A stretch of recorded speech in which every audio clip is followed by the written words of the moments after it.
siang, Namo Buddhaya semuanya. Mungkin Bante mulai dengan satu pertanyaan dulu ya. Tadi sebelum Bante tadi ada menyinggung masalah sila. Sebenarnya sila itu yang nggak boleh dilanggar. Kalau Buddha bilang manusa dhamma. Jadi Anda permohonan Tisarana Pancasila itu bukan sesuatu yang ritual, tapi diwajibkan suatu pelaksanaannya.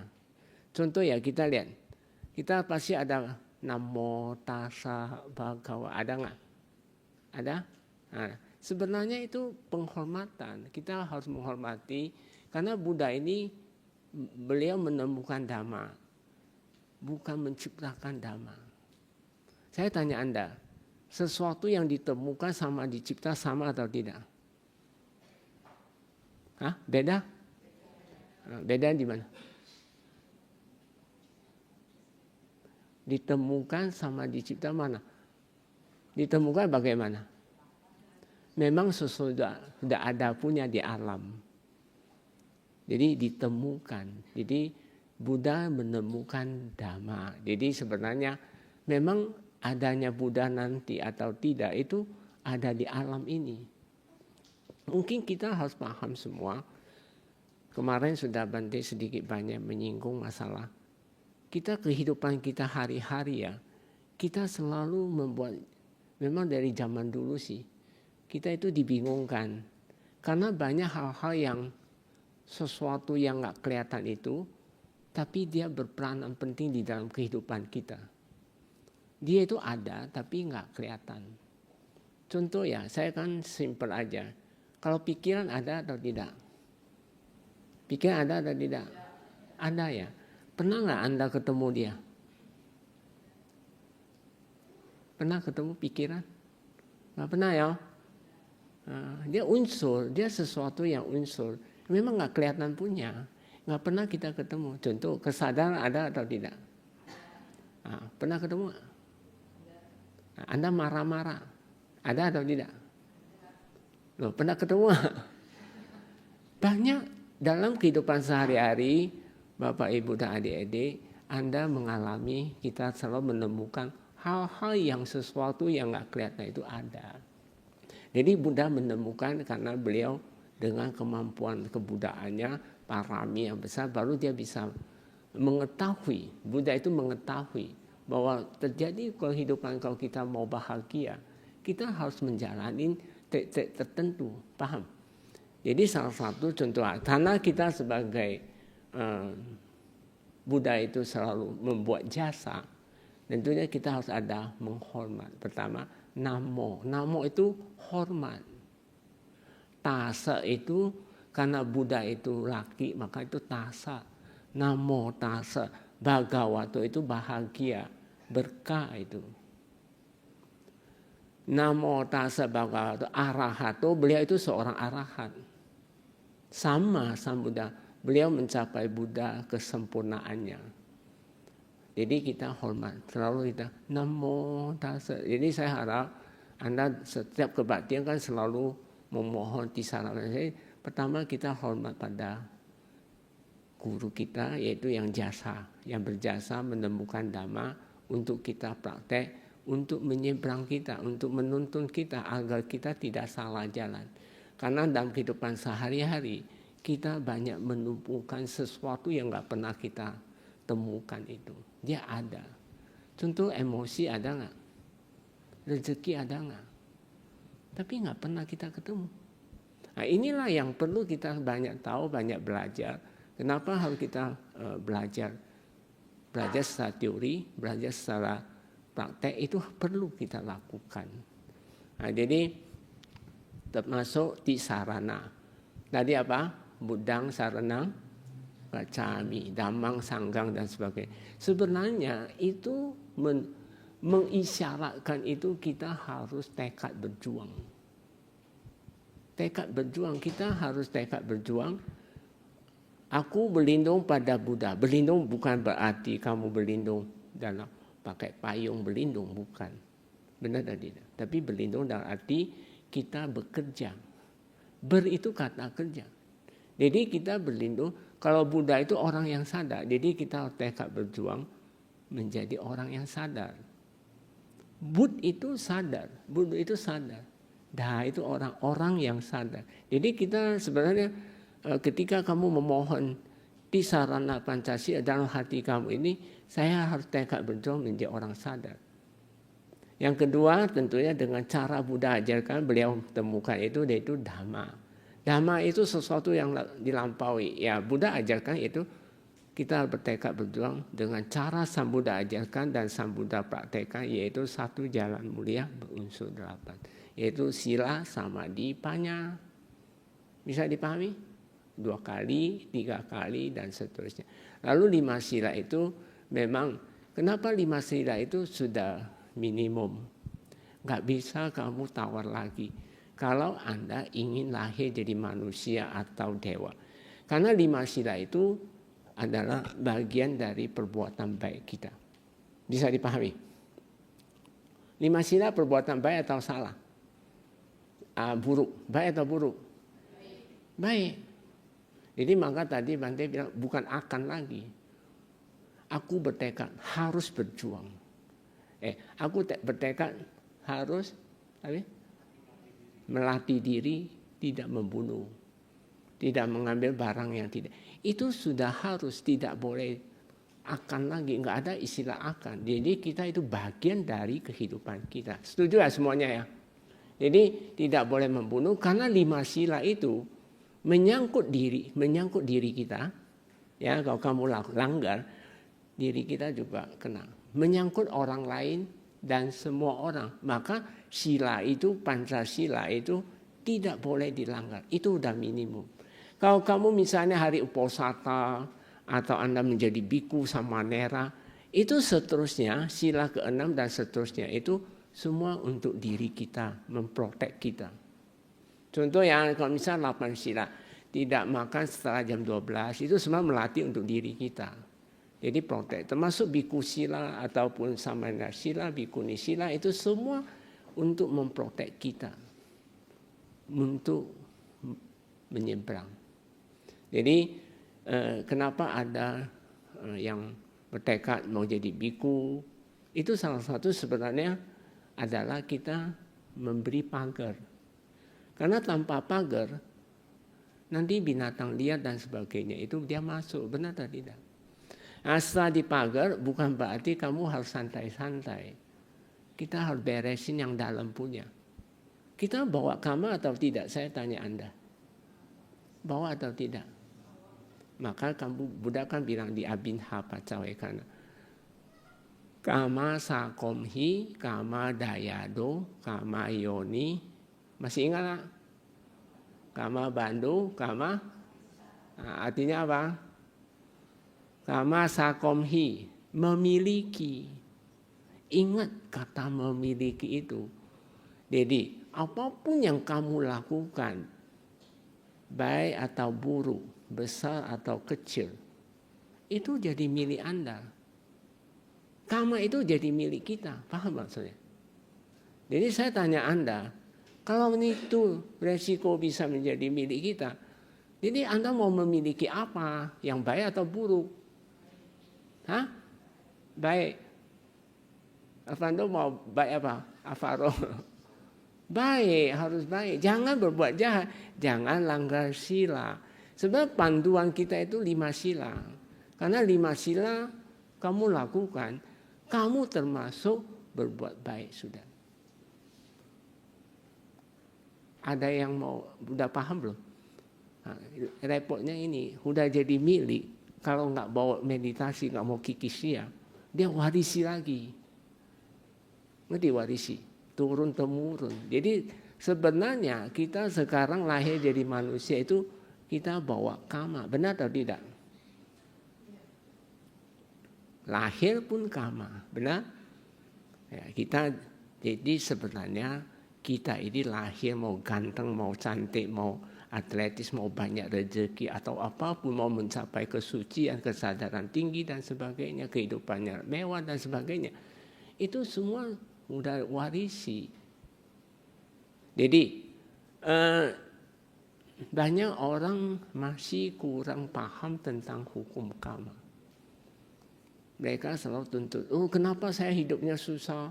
Kenapa? Ada yang hidupnya lebih enak, dia lupa, tidak mau berbuat baik lagi. Padahal itu karena hasil karma perbuatan baik lampau, benar atau tidak? Jadi kalau Anda sadar harusnya kita akan bawa karma, maka kita harus meditasi. Jadi lahir terlindung dan karma relasi. Karma relasi penting nggak menurut Anda? Karma relasi, karma hubungan, penting atau tidak?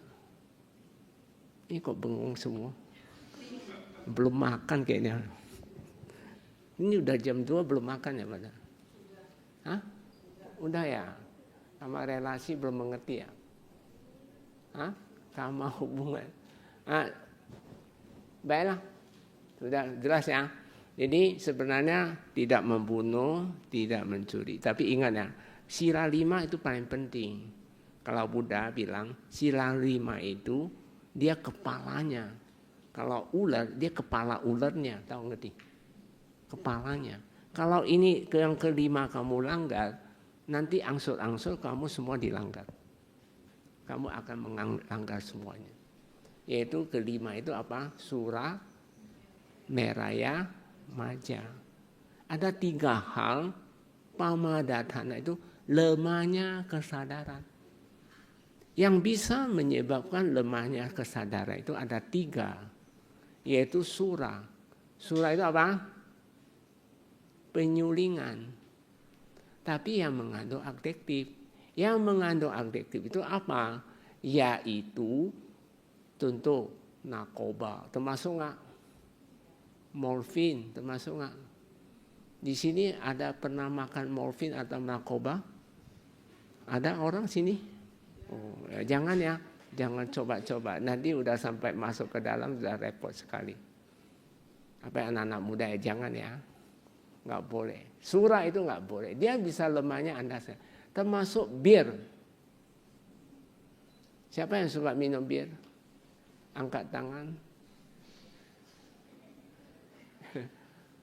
Atau arak sama, arak anggur. Tapi kalau Anda melalui proses masak, boleh. Anda pernah dengar nggak orang masak cukyok, tahu cukyok? Nah, dia pakai bir loh, dia pakai. Katanya sih enak, tapi nggak tahu. Ya, ini banyak kayak angciu, biasanya orang masak untuk yang melahirkan ya, biasa yang merah-merah tape itu harus melalui masak, tidak boleh mentah-mentah dimakan. Karena dia bisa membuat kamu kesadaran lemah. Kalau kesadaran lemah, semua pasti langgar. Benar atau tidak? Justru orang yang kesadarannya tinggi, dia nggak bakal mau langgar itu 5 sila. Paham?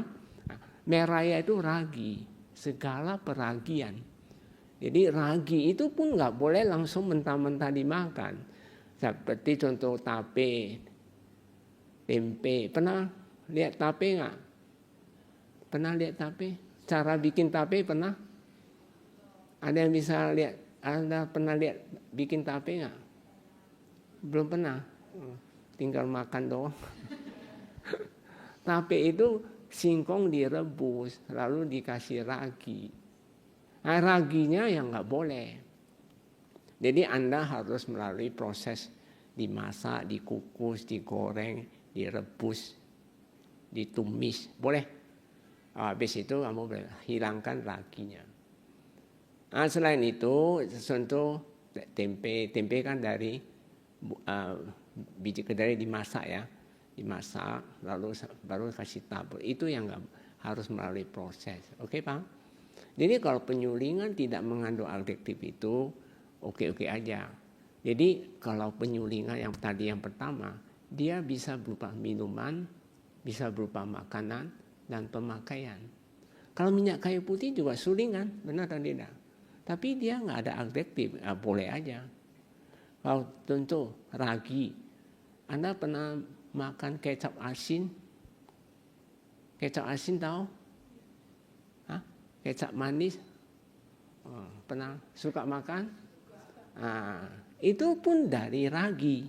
Cuma pabriknya sudah masak. Jadi kita boleh makan. Jadi Anda harus teliti, kalau Anda ingin hidup bahagia, kehidupan akan datang harus seperti itu. Nangkap? Nah, sekarang saya tanya lagi. Maja itu dia bisa berupa perbuatan, ucapan, dan pikiran.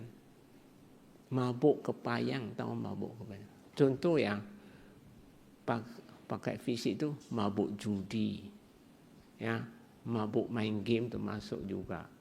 Mabuk itu tidak tahu waktu itu, pagi sore sampai malam.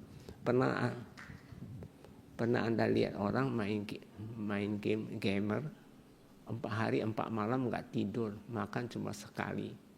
Pernah sampai gila loh dia, hampir gila benar. Saya nggak bohong, punya ke khususnya adik-adik saya dia, jangan mabuk main game. Boleh main tapi jangan sampai mabuk, karena termasuk mabuk judi termasuk nggak? Termasuk. Mabuk cinta termasuk nggak? Termasuk mabuk. Ya cinta boleh tapi masa mabuk sih? Ngapain mabuk? Mabuk itu nggak tahu waktu. Ya, jadi nggak boleh. Jadi termasuk ya, contoh melalui Anda sering mabuk ngoceh orang. Pernah lihat nggak orang suka ngoceh dari pernah Bante pribadi waktu remaja, kita berangkat dari Jakarta sampai ke Surabaya naik mobil.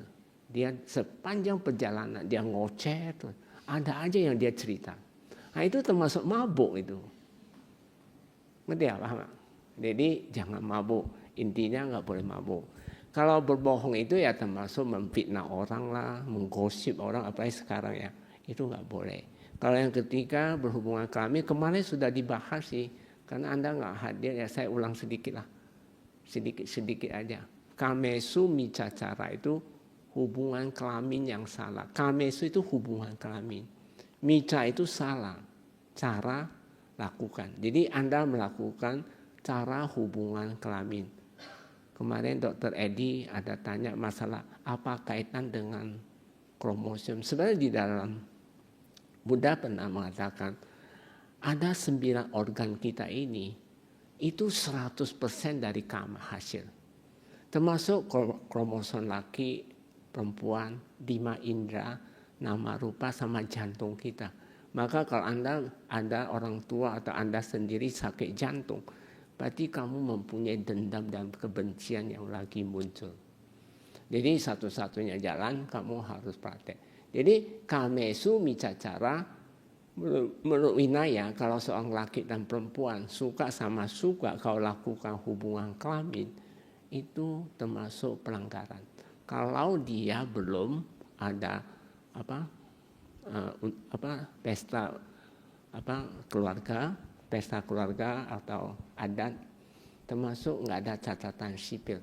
Itu kalau Anda sama-sama suka aja Anda lakukan, itu pelanggaran berat. Ya, termasuk kenapa bisa jadi laki dan perempuan. Kemarin Dr. Edi protes dia sedikit masalah. Sebenarnya itu dari kama. Kelamin kita, kromosom laki dan perempuan, itu dari hasil perbuatan. 100% itu di Abhidhamma ada tulis. Jadi kalau Anda mau tanya lagi kayak Dr. Edi, ya suruh dia teliti sendiri lah. Karena itu dari Sang Buddha mengatakan itu 100%. Kayak kenapa Anda tiba-tiba bisa jantungan? Nggak ada punya duduk. Jantungan bisa mati ya. Bisa nggak Dr. Edi? Oh ya.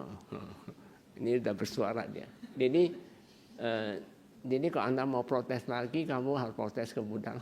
Soalnya itu kromosom. Kromosom itu semua dari kama. Jadi kenapa bisa jadi laki? Karena Anda hidup selibat. Hidup selibat pasti laki.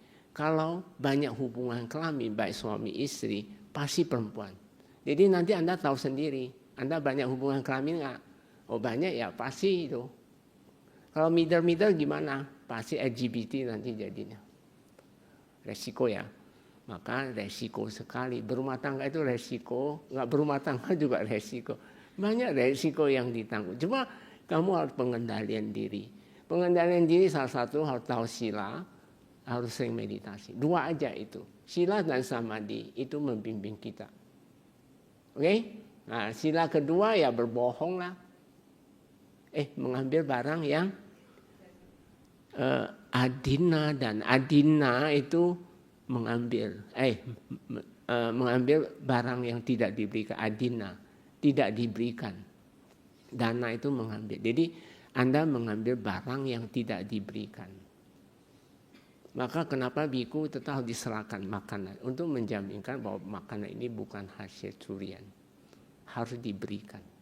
Jadi itu salah satu cara melatih diri. Kalau pana tipata, sila pertama, pana itu makhluk, ingat. Ti lakukan. Pana tipata itu mayat. Jadi tadinya makhluk menjadi mayat. Jadi tidak ada urusan besar kecil atau binatang atau manusia, sama aja. Pokoknya dia makhluk, kamu lakukan. Termasuk semut nggak? Kalau Anda matiin semut termasuk nggak? Hah? Langkah sila keberapa? Hah? 1. Jadi Anda harus bisa memahami. Baiklah, waktu kita tinggal 1 jam lebih. Saya sih banyak ingin sampaikan. Saya tanya Anda dulu sebelumnya. Anda tahu nggak kenapa kita bisa lahir jadi manusia? Anda tahu loh, ingat ya. Supaya nanti, maka Buddha bilang sebenarnya kita hilir mudik. Tahu hilir mudik? Hilir dan mudik, tahu artinya? Pulang kampung. Jadi sekarang ini kita ini semua lahir jadi manusia. Kita lagi pulang kampung kemana? Alam manusia.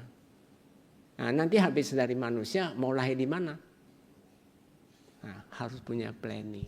Nah, Bante sih ingin sampaikan kalau Anda ingin lahir, siapa di sini ingin lahir jadi manusia lagi ke depan Anda? Coba angkat tangan yang tinggi-tinggi lah, nggak kelihatan saya Bantenya. Hah? Oh ini 1, 2, 3 doang ya. Sisanya mau arahat ya. 4. Ini nggak mau arahat ya. Baik. Tapi ada pesan Sang Buddha. Buddha bilang, ini pesan Buddha. Kalau bisa kehidupan ini capai arahat. Kalau arahat nggak lahir lagi, nggak ada samsara lagi.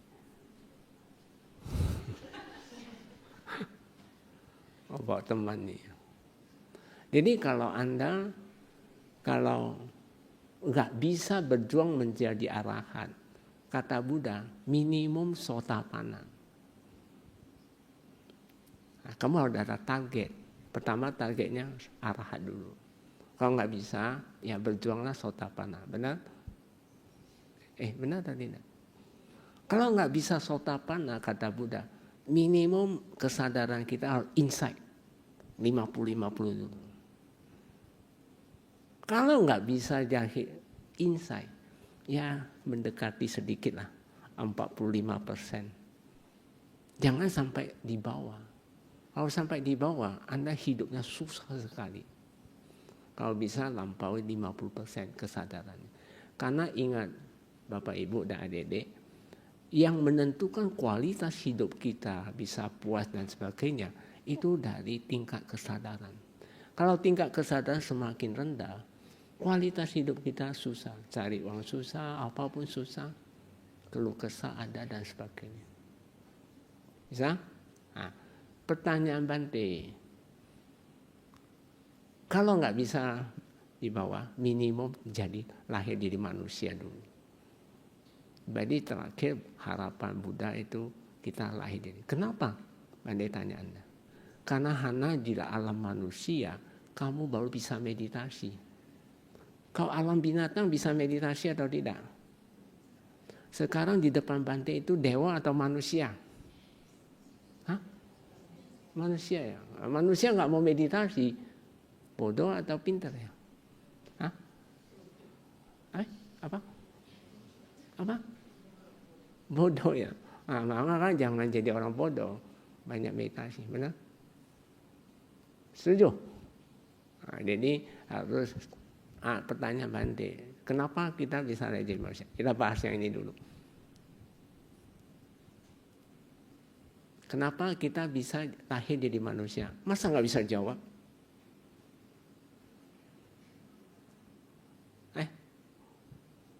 Kenapa bisa lahir jadi manusia?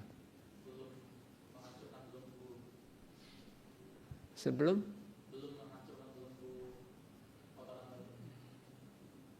Belum masuk ke kotoran batin. Oh, belum menghancurkan ke kotoran batin. Oh, ada yang jadi binatang. Dia juga belum hancur ke belenggu. Nah, kamu harus spesifik. Gimana caranya melindungi kita lahir jadi manusia dulu.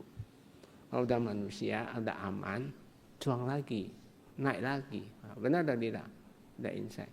Lahir jadi manusia itu karena satu hal, saya kasih tahu.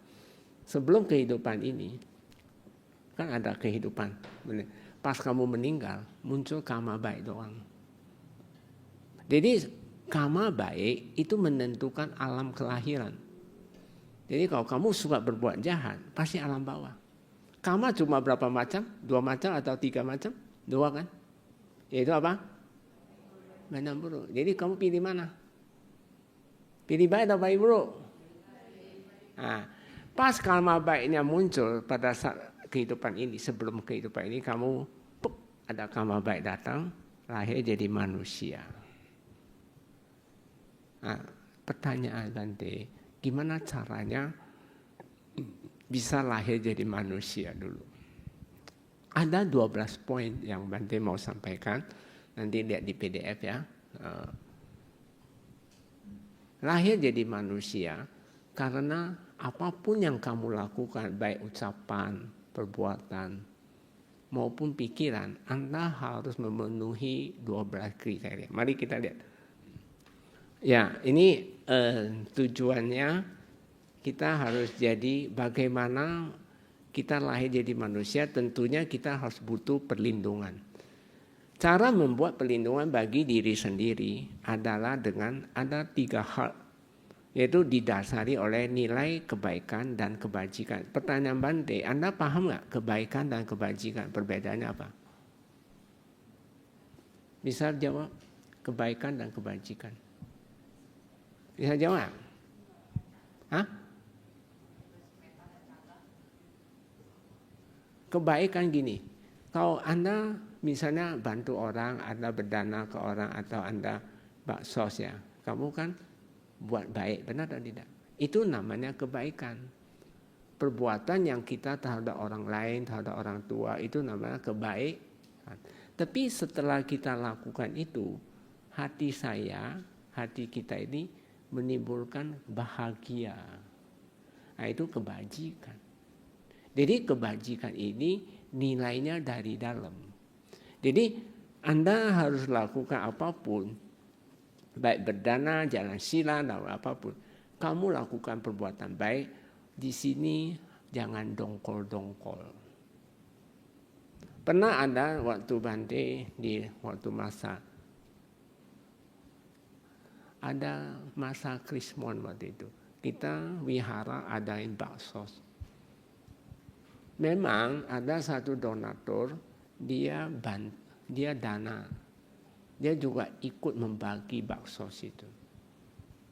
Jadi namanya membagi ke orang kayak gituan, biasanya ngambil mau kedua kali.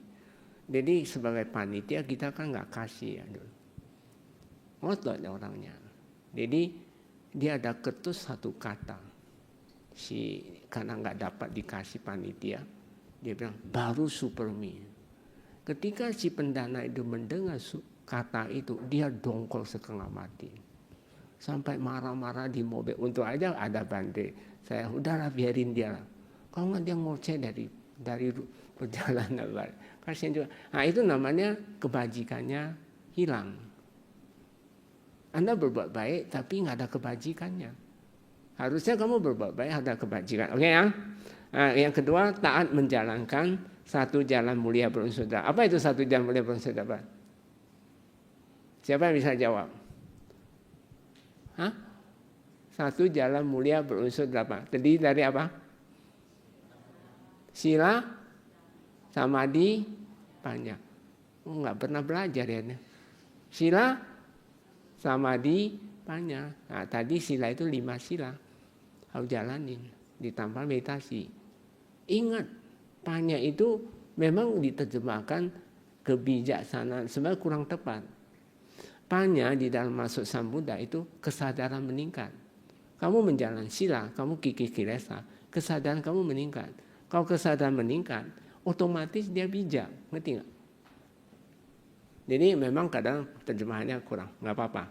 Yang ketiga, membuat 4 kondisi yang baik. Dasar kebajikan adalah kebaikan. Jadi kebajikan bisa muncul setelah kamu lakukan perbuatan baik, benar atau tidak? Dasarnya itu di situ. Lalu kebajikan adalah nilai-nilai kualitas dalam batin. Udah dijelasin ya di sini. Nah, ada 12 yang Anda harus penuhi ya masuk. Pertama, memiliki rasa hormat. Anda bisa bedakan yang nomor 2, bakti sama hormat. Bakti itu apa? Hormat itu apa? Coba.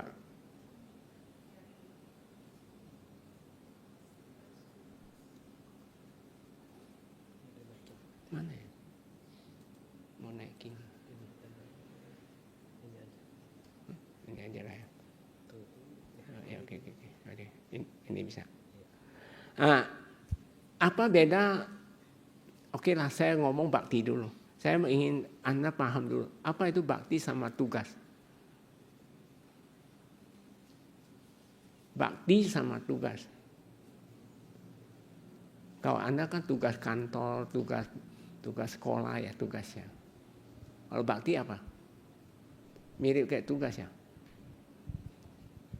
Bakti artinya dia beda sama tugas sih, tapi mirip-mirip. Tapi bakti ini otomatis kita lakukan. Contoh ya, bakti itu bermacam-macam. Kita bakti pada diri kita, bakti pada orang tua, bakti pada wihara, bakti kepada Buddha Sasana. Itu bakti semua, ngerti bakti. Jadi contoh ya, manusia, seseorang kalau dia bakti pada dirinya, dia harusnya secara otomatis tak usah disuruh, dia pasti menjalankan dana, metta, sila, samadhi. Itu orang yang berbakti. Nah, orang yang berbakti pada dirinya kayak gini, itu orang hebat sekali. Tapi kalau Anda tidak berbakti pada diri Anda, bakti di sini tentunya baik semua ya, perbuatan yang baik. Kalau perbuatan jahat ya nggak termasuk bakti. Paham ya? Tentunya semua dasarnya ada rasa hormat. Ada nggak? Orang bakti itu ada hormat, tapi dia kalau bakti itu lebih otomatis. Contoh, bakti orang tua. Ketika kamu mendengar orang tua sakit, kamu pasti nggak usah disuruh lagi, pasti kamu membantu orang tua. Benar tidak? Karena kita ada rasa baktinya. Tentunya ada dasarnya hormat, benar tidak? Jadi yang pertama memiliki rasa hormat pada dhamma, guru, diri sendiri, orang tua, dan para yogi. Kalau Anda datang ke center meditasi, Anda harus saling menghormati. Bukan ajak ngobrol, bukan ajak apa-apa, kita hormat. Kita harus rasa hormat. Tentunya didasari dengan bakti. Bakti artinya didasari keyakinan akan hukum karma, hukum alam. Oh ya, 1, 2 udah oke ya. Jadi Anda udah bisa paham ya. Dan ketiga, ketulusan. Kita lakukan ini harus tulus. Kalau Anda tidak ada rasa bakti, nggak ada rasa hormat, jangan harap bisa lahir jadi manusia. Termasuk yang ketiga, lakukan itu harus tulus, niat, dan kemauan baik. 3 poinnya sudah ya. Yang keempat poin, kita harus santun, artinya sikap sopan, harus lembut, jangan kasar-kasar, bertata krama. Tanpa nggak ada tata krama, nggak bisa. Paham ya? Yang keempat sudah ya. Jadi kelima, perenungan tentang nilai-nilai kebaikan yang mendalam sebelum bertindak dan berbisa. Jadi kalau kamu mau berbuat baik atau apapun, sebelum kamu lakukan, mikir dulu. Itu bisa menyinggung orang nggak atau apa nggak? Nah, kalau bisa lebih baik ditunda aja. Bisa paham? Jadi kita menghilangkan. Kalau kamu mempunyai nilai-nilai secara objektif pada diri Anda, maka ini kamu pasti akan lahir jadi manusia. Yang keenam, keluhuran, memiliki keluhuran di saat bertindak dan berbicara. Jadi kamu ketika berinteraksi orang, kita itu memang luhur. Artinya kita berbicara dengan sopan dan sebagainya, ya. Bertindaknya pun baik, berbicaranya pun baik. Maka Anda di Manggala Sutta, suba sita ce ya waja. Suba itu baik, sita itu lakukan. Suba sita ce ya waja. Waja itu ucapan. Jadi sebaiknya, contoh ya, kalau kita ketemu orang, udah makan belum? Selamat pagi. Itu kan ucapan baik kan. Nah, kita harus punya sikap seperti itu. Jadi nggak usah bentak-bentak orang dan sebagainya. Jadi itu bisa membuat Anda lahir jadi manusia. Yang ketujuh, harus disiplin dan jujur. Kalau Anda nggak disiplin, nggak jujur, nggak bisa. Tanpa keegoan, keakuan. Ego itu apa? Kenapa bisa ego? Semua ikut pikiran ego, kepentingan sendiri lebih tepat. Jadi biasanya itu kepentingan sendiri. Maka kalau kamu masih memiliki ego, kondisi Anda tidak bisa lahir dari manusia. Jadi cobalah lakukan 12 poin ini, pasti kehidupan berikut lagi jadi manusia. Yang ke-8 sampai ke-11 itu, 12 itu sebenarnya itu Brahma Wihara. Metta, karuna, mudita, upeka. Jadi kita itu metta, cinta kasih. Cinta kasih bukan hasil ucapan, tapi kita dari hati. Banyak orang mengajar metta ya. Metta ada yang bilang, oh metta, semoga semua makhluk berbahagia, itu metta. Tapi ini hanya ucapan. Tapi kalau metta sesungguhnya, ketika Anda meditasi, misalnya muncul sakit, Anda lenyapin sakit, dia nanti di sini dia otomatis muncul cinta kasih. Kalau Anda ingin tahu ini metta ini yang bisa muncul dari dalam, tentunya Anda vipassana. Tanpa itu nggak bisa. Karuna itu belas kasihan. Kalau orang karuna itu artinya orang lagi susah, bukan kita ketawain. Banyak orang kalau orang susah malah dia ketawa. Itu nggak boleh. Itu nggak ada karunanya. Kalau mudita itu melihat orang sukses ya, dia bahagia. Kita bukan iri hati dia, justru kita rasa bersyukur dia bisa berbahagia. Ngerti?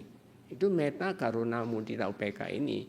Kalau di dalam Singkalawada Sutta, Sang Buddha mengatakan, kalau dia miliki secara otomatis, dia itu sudah sotapanna. Orang sotapanna, dia pasti memiliki Brahma Wihara. Demikianlah keseluruhan dari nilai-nilai kebaikan. UPK itu artinya gini loh. Kalau kita sudah bantu orang, tapi dia ketus, kita harus UPK. Bukan berarti kita bantu orang si A, nanti si A itu harus balas ke kita. Tidak. Jadi pengertian bantuan itu, berdana itu bukan, oh nanti saya bantu si A, nanti si A itu harus nurut saya. Enggak ada itu. Kamu bantu itu berdana, tapi belum tentu akan dibalas oleh dia. Tapi bisa aja hal-hal lain yang kamu nggak terduga datang bantuan banyak untuk Anda. Bisa dipahami. Hukum karma bekerja seperti itu. Oke, nah, saya ingin tampilkan untuk Anda hadayawatu. Mungkin perlu Anda pahami hadayawatu. Ini nggak mau lah ya. Intapa itu nggak perlu. Mana? Hadayawatu.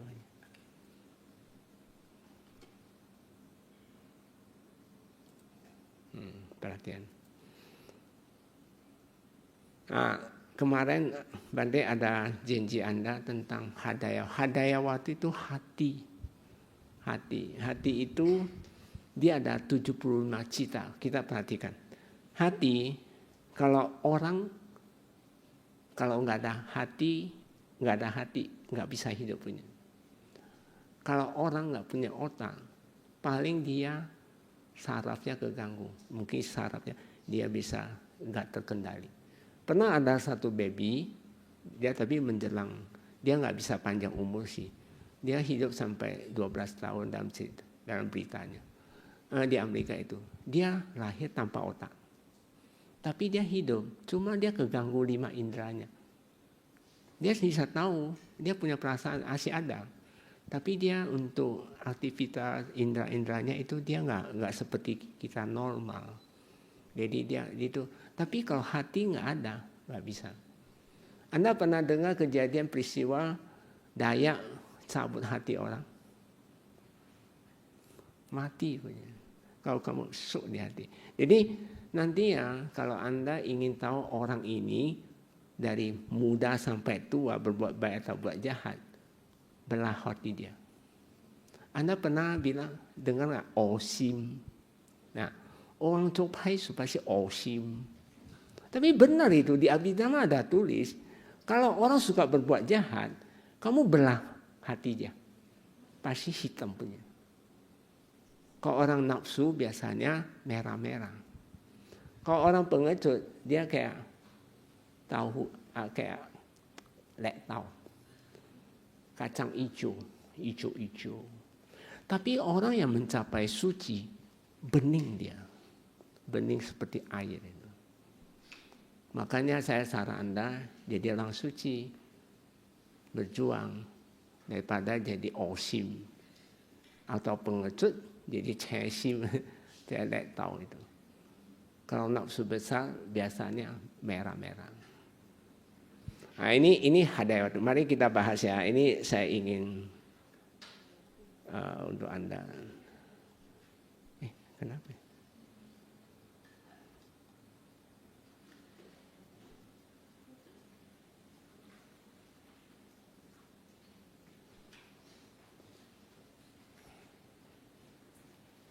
Gini aja ya.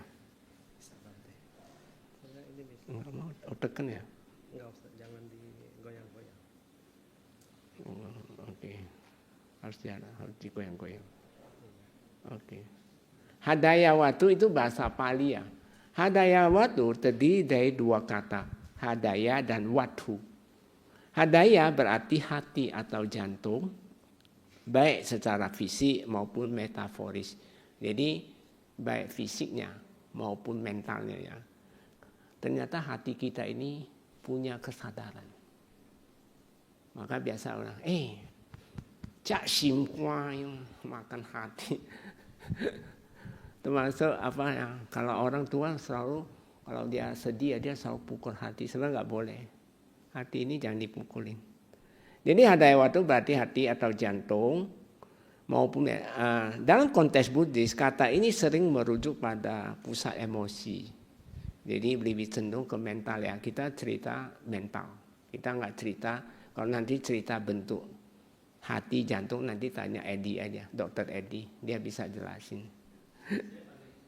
Kamu duduk depan lah Dokter Edi. Dia orang tahu kamu. Nggak apa-apa, ada 2 tempat nih. Jadi pusat emosi, perasaan dan kesadaran di situ ada itu. Jadi kalau Anda ingin tahu Anda sudah capai suci atau tidak, di sini. Kalau Anda yang nggak pernah masih di putu jana, biasanya debar-debar. Muncul tuh misalnya polisi datang ke rumahnya di sini udah debar. Ada nggak? Ada sesuatu yang membuat kamu kaget, pupuk, benar? Apa yang hubungan kelamin itu pupuk, benar ada tidak? Nah itu masalahnya di situ. Itu dari kualitas ini. Jadi kamu mau tahu kamu suci atau tidak di sini. Pada saat kejadian tertentu, kamu bisa tenang di sini. Jadi kalau Anda ingin supaya tetap tenang, nggak mau jantungan, jadilah Sotapanna. Setuju nggak? Kok diam semua? Nggak mau ya? Nggak mau ya? Mau jangan cuma mulut ya. Watu artinya berarti basis atau landasan atau tempat. Jadi contoh ya, watu itu ibaratnya lebih tepat. Anda pernah lihat pot nggak? Pot bunga. Kalau bunga nggak bakal tumbuh kalau dia nggak ada medianya. Benar dan tidak? Medianya tanah. Jadi sama. Jadi hati dia mempunyai kesadaran tapi medianya ada di hati. Maka kalau hati dicabut, mati dia orang. Jadi hadayawatu dapat diartikan sebagai basis hati atau landasan jantung. Hadayawatu mengacu pada tempat atau basis fisik di mana proses mental dan kesadaran batinia berlangsung. Jadi di situ hati sebagai benda dan sebagai batin dia ada di sana semua. Jadi kalau Anda mau ukur diri sendiri itu di sini. Nah, nanti di sini uraiannya bagus kalau Anda bisa simak. Lebih baik jangan sakit hati, lepasin. Dan ini bukan berarti organ jantung secara harafiah, tetapi lebih kepada konsep metafisik tentang lokasi atau titik awal dari aktivitas mental kita. Oke? Nah, ini saya ingin jelasin tentang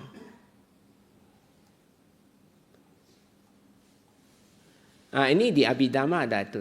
Kan Bante sudah bilang, kita mempunyai hati kita itu mempunyai 75 kesadaran. Ini tolong diperhatikan. Cita atau hadayawatu. Cita di hadayawatu dapat dikelompokkan menjadi 2 tipe. Satu yang pasti timbul.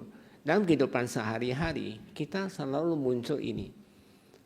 Dosa mula cita dia cenderung. Ada kebencian cepat munculnya.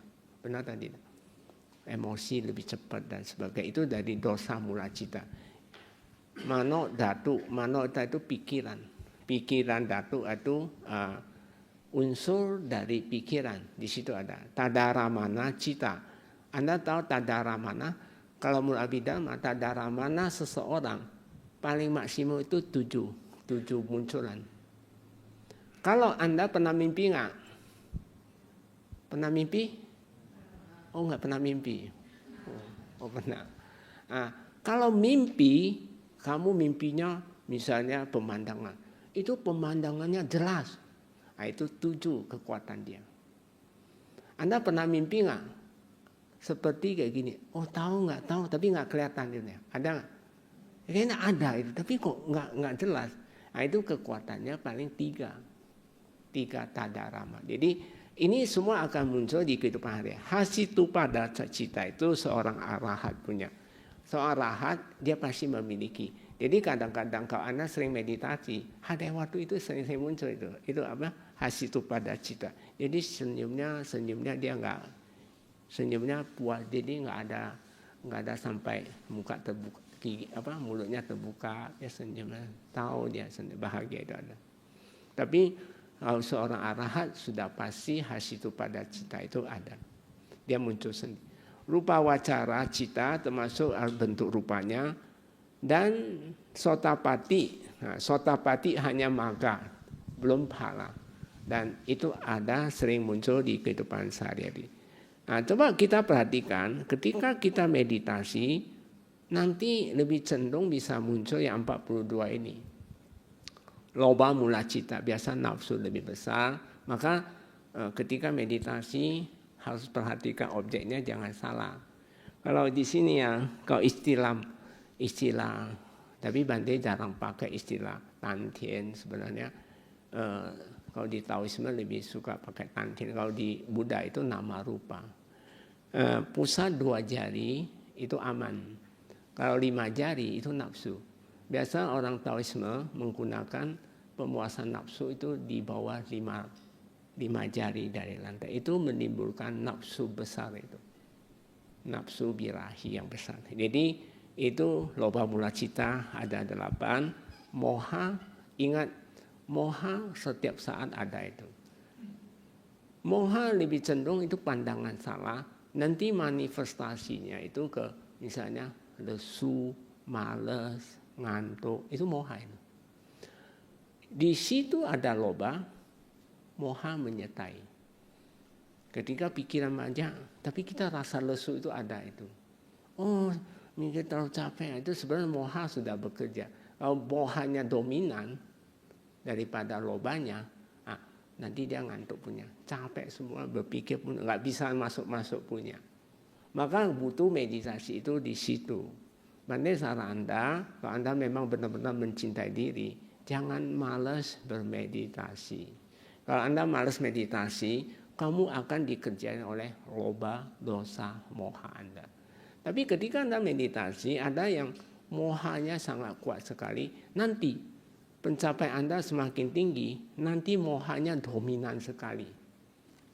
Ya, baik, karena saya mau percepat singkat-singkat aja. Karena kasih waktu Bante saya jam 4 aja ya. Oh jam 4. Tinggal 40 menit. Maha kusala cita. Maha kusala itu kalau contoh ya, kita meditasi, kita kikis satu kilesa, itu kita ada maha kusala cita. Kalau kita contoh ya, kalau kita meditasi, muncul karma baik datang. Tanpa kita harus fight, dia langsung switch jadi kiriya cita. Makanya kenapa di semua ajaran Buddha jangan berbuat jahat. Itu salah satu. Supaya nanti dalam meditasinya enak-enak aja. Jadi dia langsung switch, membuat badan tegak lagi. Itu kualitas hebat sekali. Tapi Bante saran tuh anak-anak muda maupun muda berusia jangan suka merebah-rebah. Siang-siang hari jangan rebah-rebah. Karena bisa mengkondisikan Anda jadi mohanya lebih banyak muncul. Jangan rebah. Lebih baik kamu kempai dalam postur tahan nafas. Maka belajar vipassana. Nggak rugi punya. Anda pakai aktif jasmani yang kemarin udah Bante urai panjang lebar sudah. Harusnya Anda mengerti. Kalau nggak ngerti boleh kontak Bante lagi. Oke? Anda bisa lihat di YouTube Bante sih sebenarnya banyak video-video Buddha ceramah-ceramah Bante mengenai meditasi itu banyak. Jadi menurut Bante banyak orang pemeditasi selalu misunderstand tentang hal ketika dia berjuang, dia muncul karma buruk yang kuat. Nah, dia selalu menyalahkan tempatnya lah, gurunya lah, atau caranya lah, biasanya segitu. Tapi itu keliru besar sebenarnya. Kenapa Bante mengatakan sebenarnya sesuatu yang bisa muncul baik di kehidupan hari-hari maupun di dalam meditasi atau kamu capek dan sebagainya bukan karena kamu nggak memiliki, karena kamu memiliki baru bisa muncul. Bisa paham? Ini suka tidur hati-hati. Jangan nanti jadi anak muda pemalas bisa gendut loh nanti. Jangan ya. Nah, mahakiriya itu yang tadi saya sudah sebut. Ketika kamu meditasi ya, muncul karma baik datang. Kusala wipaka cita muncul. Suk, kita sadari dia aja. Suk, langsung maki dan muncul. Jadi ini semua akan muncul di kehidupan ketika Anda sering meditasi. Dan kamu akan mendapat arupa kusala dan arupa kiriya cita. Lokutara cita itu yaitu di luar duniawi, orang yang sudah sampai suci termasuk Sotapati. Jadi contoh Sakadagami Maggapala, Anagami Maggapala, Arahata Maggapala itu semua di sana. Nanti jadi sebenarnya kita meditasi bukan berarti kita dijamin oleh hukum alam. Hukum alam menjamin kita. Kalau kamu bisa meningkatkan kesadaran, itu cita niyama. Ada alam, hukum alam ada 5 ya. Satu apa? Utu niyama. Baik ulang aja. Pija niyama. Yang ketiga apa? Kama niyama. Yang keempat apa? Cita niyama. Yang kelima dhamma niyama. Jadi kalau utu menyangkut cuaca. Jadi mau musim hujan, mau musim panas, mau musim salju, mau musim apapun, termasuk Anda sering telepon sampai keluar, itu semua karena utu. Ada gelombang dan sebagainya, itu semua utu. Manusia memang cerdas dalam arti meneliti tentang alam-alam ini. Jadi sebenarnya ada orang mengatakan sebenarnya manusia itu paling jorok di antara makhluk dan paling bau itu untuk alam dewa. Hati-hati. Makanya kenapa kilesa banyak. Jadi ada karma yang melindungi kita. Kamu kalau suka berbuat baik, suka meditasi, lu kemanapun aman punya. Apalagi kesadaran udah tingkat tinggi. Maka Bante saran Jangan buang-buang waktu. Kalau bisa latih meditasi 1 hari 3 jam dulu lah kondisi. Kalau belum mau mulai, ya mungkin dari setengah jam, 1 jam. Pokoknya harus meningkat. Dan postur tubuh harus tegak. Mulai dulu. Kalau Anda nggak pernah mau mulai, sampai mati pun nggak akan mulai. Ada seorang pedagang, Bante, saya nggak bisa, usaha saya siapa yang jaga dan sebagainya. Saya bilang, Bante cuma ngomong 1 kata, ya kamu memang harus usaha sampai mati. Ada orang usahanya sampai mati, benar atau tidak? Udah mati dia berpuas, tapi dia lahir di mana nggak mau tahu, ya. Benar. Nah ini salah satu bodohnya manusia di situ. Jadi cobalah mulai 1 jam nanti. Kalau bisa minimum 3 jam. Kalau Anda bisa 3 jam sehari, hidup Anda nyaman punya. Untuk fisik, untuk rezeki, untuk mental Anda nggak ribut-ribut. Nanti habis bahas ini, saya mau bahas tentang pembekalan supaya kehidupan akan datang bisa lahir jadi manusia, tapi manusia sehat dan sebagainya. Ya, kita selesaikan ini dulu, karena sudah tinggal sedikit waktu. Hal-hal yang perlu dijadikan perenungan ini, menurut Bante, Anda harus merenung. Pentingnya hati ini harus dijaga. Jangan sampai keksim, jangan keksim, lepas saja. Berbuat baik pun nggak boleh dilekati. Apalagi berbuat jahat, itu paling nggak baik. Oh. Seorang meditator, medis saja, harus berlatih dengan penuh energi. Jadi kamu nggak boleh malas-malas. Artinya bersemangat. Kamu tahu nggak, kenapa orang bisa bersemangat? Kalau Anda teliti, ternyata semangat tidak ada di pikiran. Dia ada di kesadaran. Tapi kalau Anda bisa lenyapin 1 kilesa, kesadaran meningkat, kamu pasti semangat punya. Anda bisa referensi di Bojjhanga Sutta. Pernah baca Bojjhanga Sutta? Sati Sangkhato. Sati artinya kamu memperhatikan kilesa. Kilesa kan di nama rupa. Dhamma Wicaya itu paling penting.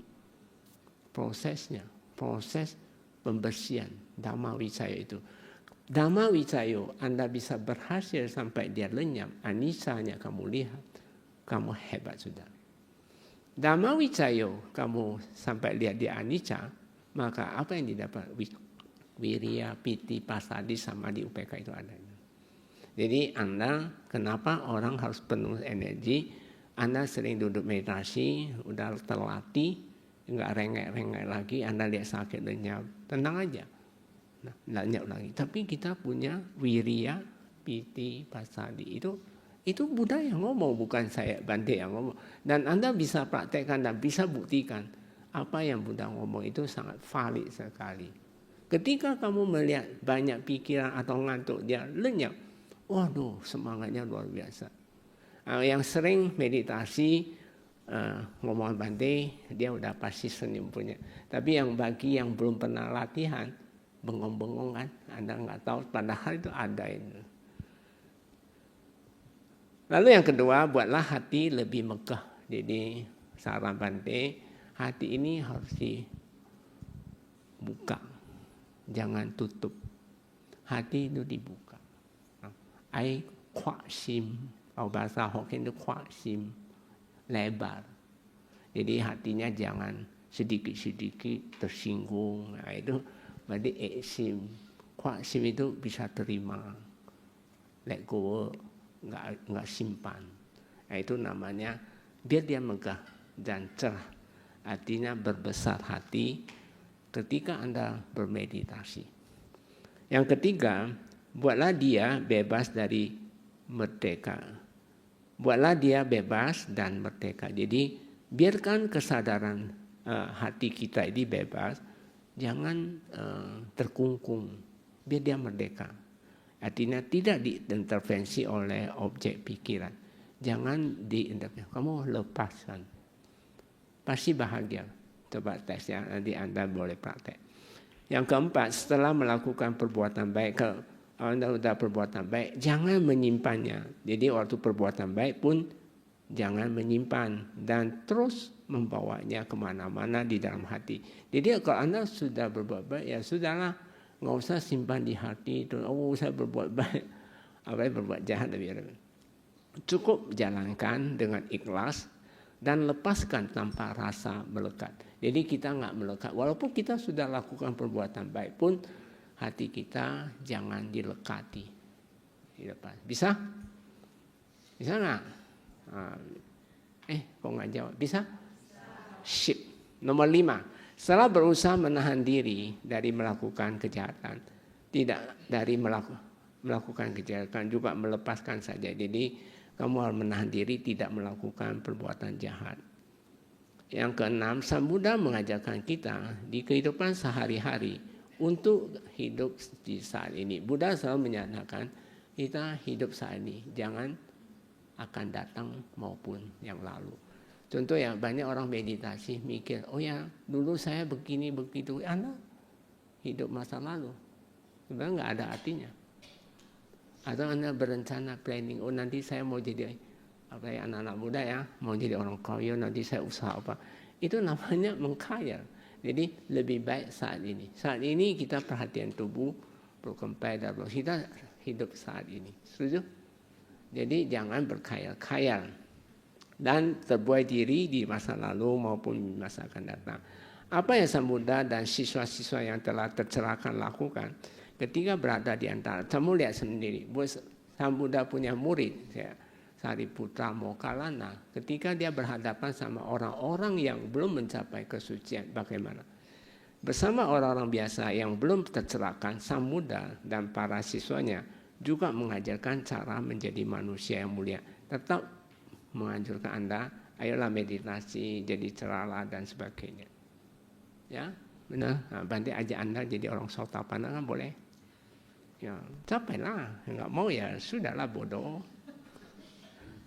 Mereka melakukan ini karena menyadari bahwa banyak yang belum mengetahui jalan menuju meningkatnya kesadaran, kebijaksanaan dan pencerahan kesucian. Para siswa Buddha maupun mampu melakukan ini karena mereka telah memahami cara berlatih dengan baik. Benar. Maka Bante, kenapa saran Anda masih muda, latih meditasi. Nanti satu saat kamu butuh punya. Pas kamu stres, depresi, kamu akan tahu gimana caranya, nanti kewalahan nanti.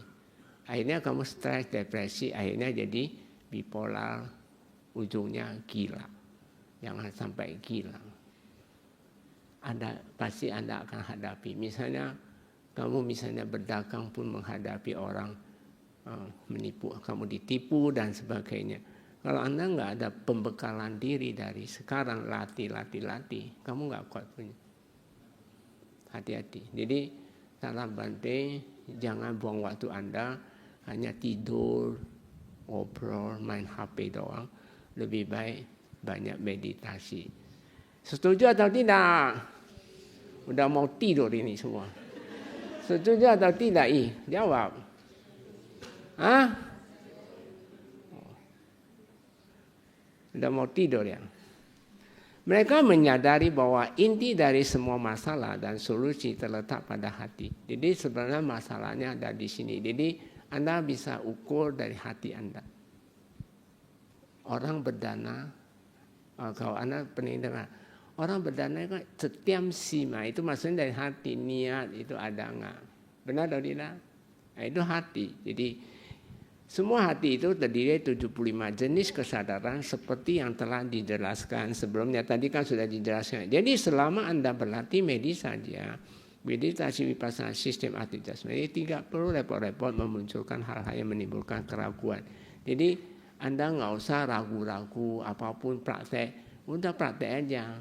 Ngapain kita ragu-ragu? Hati kita jadi ciutnya nanti. Hati kalau udah ciut kita nggak bisa meditasi lagi.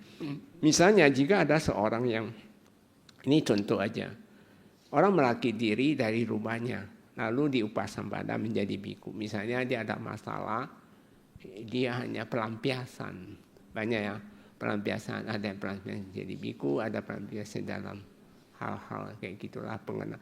Ada yang pelampiasan lebih parah, kalau kejahat lebih parah. Misalnya keminuman, narkoba itu bahaya. Nah, banyak orang biasa lari sana.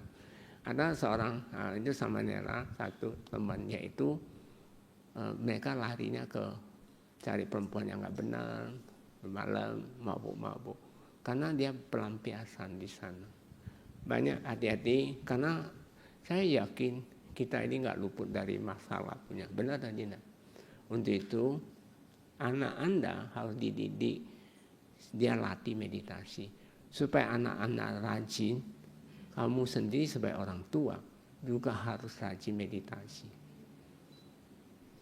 Saya tanya Edi, kalau seorang bapak perokok, tahu perokok, lalu dia larang anaknya jangan merokok, bisa atau tidak? Omong kosong. Jadi kalau kamu mau anaknya meditasi, kamu juga meditasi. Kamu tunjukkan, Anda punya murid satu, dia didik anaknya hebat sekali. Sekarang udah remaja, bisa meditasi. Remaja udah kayak dia. Tapi ini malas meditasi. Kalau dia rajin, dia retreat, ikut bapaknya tetap ke Bakum retreat. Tahu nggak? Dia duduknya 2 jam, 3 jam bisa punya. Karena dari kecil, waktu SD kelas 5, berarti dia duduknya udah tegak. Bapaknya ngajarin dia. Bagus ya anak ini. Jadi dia 20 menit selesai. Dia bilang, kok 20 menit? Tambahlah. Papa saya bilang nanti SMP harus 1 jam. Kalau sekarang 20 menit. Dia bilang. Nah, ini anak-anak kecil sangat lugu sekali. Tapi memang benar hasil didiknya sekarang udah SMA. Jago meditasi. Jadi itu semua hasil didikan dari orang tua. Orang tua juga harus memberi contoh ya. Ingat ya Bapak Ibu, kalau Anda jangan melihat anak kamu lari ke narkoba. Harus dari kecil dididik dia. Oke, apa yang mabuk game ya. Hati-hati sekarang dunia game. Orang bilang sekarang manusia udah terjebak di dunia kotak-kotak. Kamu lihat laptop aja persegi kan, HP persegi kan, rumah susun per kotak-kotak, makanan kotak, semua kotak-kotak sudah.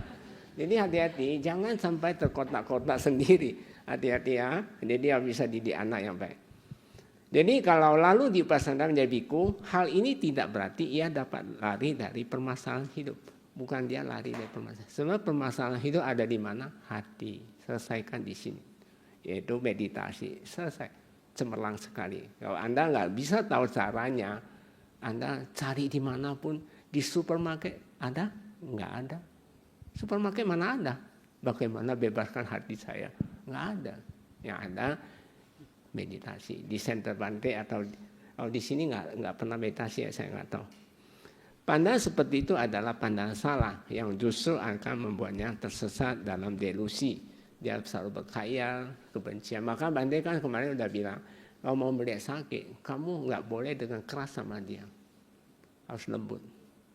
Gampang sih, kalau Anda ingin mau meditasi datang, saya akan ajari Anda dengan sepenuh hati. Karena kalau Anda punya pandangan salah, kita bisa masuk jadi binatang. Pandangan salah itu salah satu disebut namanya ada kama yang mendahului berbuah punya. Jadi jangan orang yang nggak mengenal hukum kama, hanya mengenal tentang adanya penciptaan dan sebagainya, sebenarnya itu adalah termasuk pandangan salah. Kenapa mohanya semakin kuat? Karena kita mungkin kehidupan lampau pernah lakukan pandangan-pandangan salah. Oke, pandangan salah tentang nggak pernah meditasi, nggak pernah mengenal hukum kama, termasuk 4 kesunyatan mulia.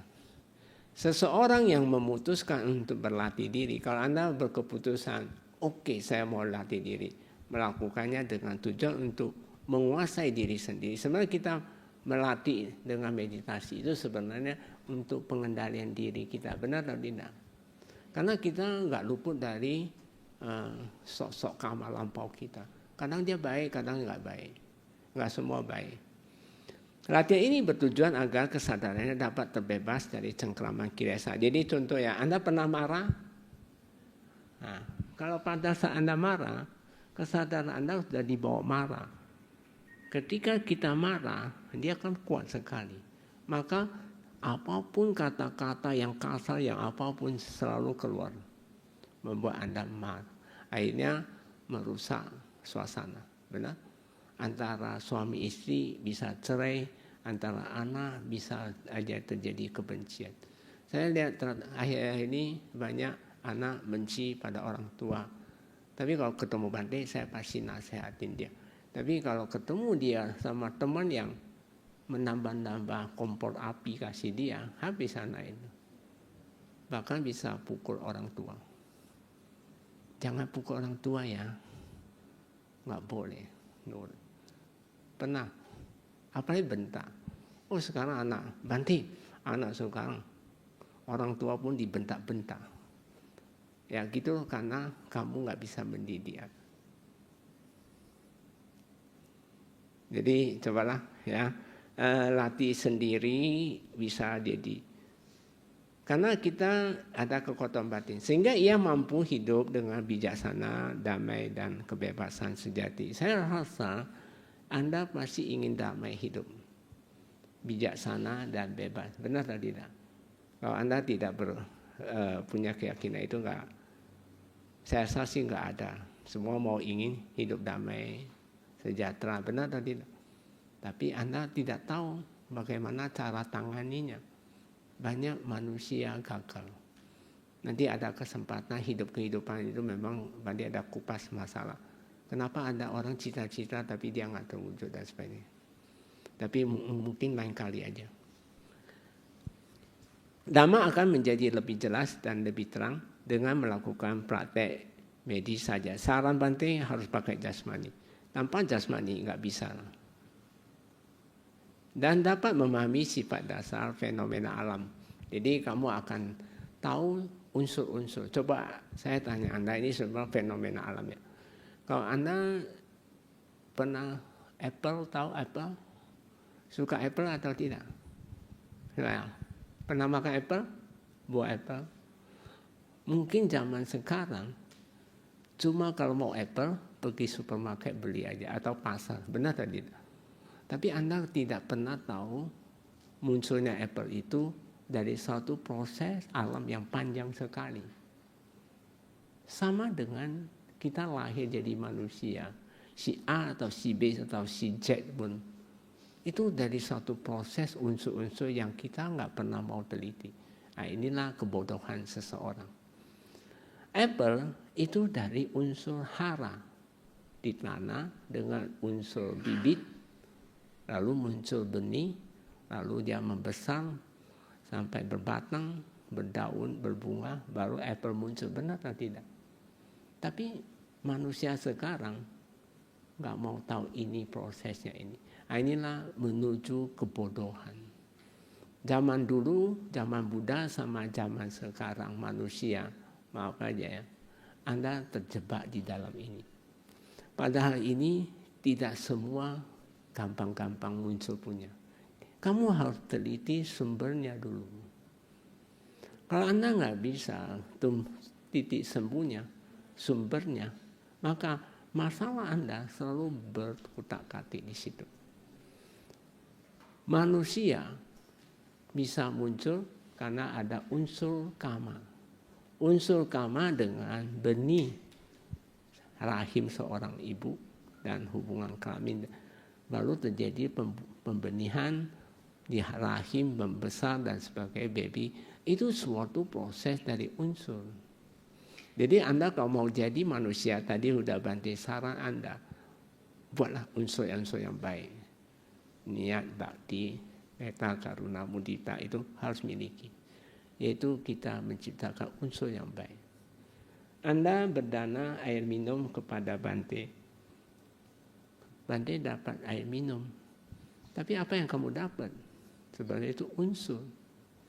Jadi Dhamma itu ada di mana-mana. Asal kamu lampaui aja. Jadi kalau saya mau praktek metta, ya benar-benar jangan marah-marah orang lah. Oh, Praktek berdana, ya lampaui, jangan hanya ngomong di mulut. Ya. Dhamma akan menjadi lebih jelas dan lebih terang dengan melakukan praktek meditasi saja. Coba Anda praktek meditasi vipassana sistematis ini. Kenapa? Karena kalau sistematis jasmani ini di prioritas didongkrak kesadaran naik dulu. Kalau kesadaran sudah naik, tentunya kilesa bisa lenyap. Jadi kalau Anda ngantuk, harus lampaui, berjuang. Cepat hasilnya. Nah ini kamu dengan aktif jasmani. Nanti kamu akan memahami fenomena alam. Semua unsur tidak bisa dilihat secara kasat mata. Tadi saya sudah jelasin, kemarin juga jelasin tentang hal-hal yang nggak kelihatan punya ya. Secara kasat mata, tetapi prosesnya dapat diketahui melalui pengalaman, pengamatan terhadap interaksi antar unsur tersebut. Jadi nanti kita lihat contoh ya, kita meditasi ketika muncul sakit, kita lihat irama sakitnya. Nah itu nanti nggak bahas lagi di sini, nanti kemarin sudah dibahas. Orang yang demikian adalah tipe manusia yang dapat memahami Dhamma. Jadi kalau Anda bisa melampaui, lakukan apapun, berdana lampaui, cinta kasih Anda lampaui, muncul sakit dalam meditasi Anda lampaui, kamu seorang yang bisa memahami Dhamma. Kalau Anda bisa memahami Dhamma, kamu memahami dirinya sendiri, otomatis kamu bisa mencintai dirinya. Anda bisa mencintai diri Anda pasti bisa mencintai orang lain. Banyak orang mengatakan, saya mencintai orang tua. Gimana caranya? Kalau Anda tidak mencintai diri Anda, gimana mau bisa cintai orang lain? Orang tua, boro-boro cintai. Jadi kalau anak kamu nggak suka kikis kilesa, nggak suka meditasi, dia sebenarnya dia nggak mencintai orang tua punya. Dia mencintai cuma mulut doang, tapi dalam hati itu nol. Banyak anak ingin harta dari orang tuanya, warisan. Dia mudahnya, mama saya cintai kamu. Cintai apa? Mencintai orang tua, kata Buddha, bukan hanya memberi makanan atau aja, tapi harus memperkenalkan orang tua meditasi. Karena menyangkut orang tua, saya jelasin. Di Dika Nikaya Buddha mengatakan, di dunia ini ya, ada dua orang nggak bisa dibalas jasanya, yaitu bapak dan ibu. Kalau bapak dan ibu kamu gendong sampai mati, kamu sampai mati, itu nggak bisa bayar kayak gitu. Atau Anda tiap malam oles-oles minyak, atau pijit-pijit dia, atau Anda kasih harta 7 turunan, atau menjadi bapak jadi raja, ibu jadi ratu. Kata Buddha nggak bisa dibayar seperti itu.